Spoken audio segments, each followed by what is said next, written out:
Okay, Costco quilt builders, I'm back with part 4. So here's one other thing you can do that will help your quilt maintain loft once you've built it.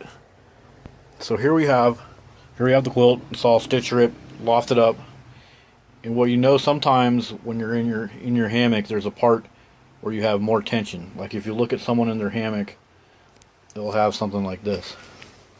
Like let's say I'm in my hammock, like where my shoulder is or where my thigh is, there'll be a part of the quilt that's squeezed a little tighter over my body.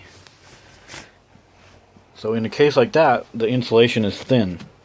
Like if you really have this quilt snugged up against your hammock, it's gonna kind of collapse the loft, and it's gonna be thinner.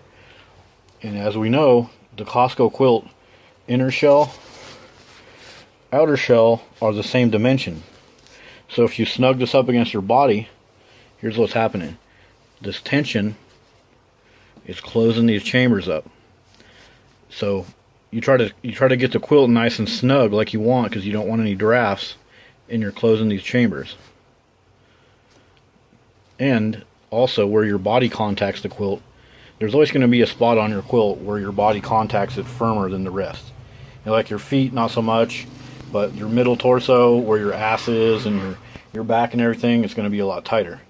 So you can go on the inner shell of your quilt and take some of the fabric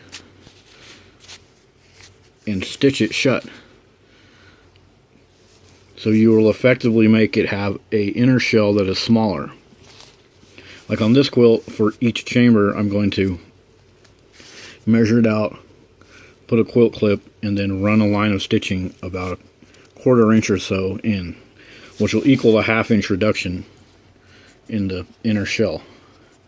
And I have to do it on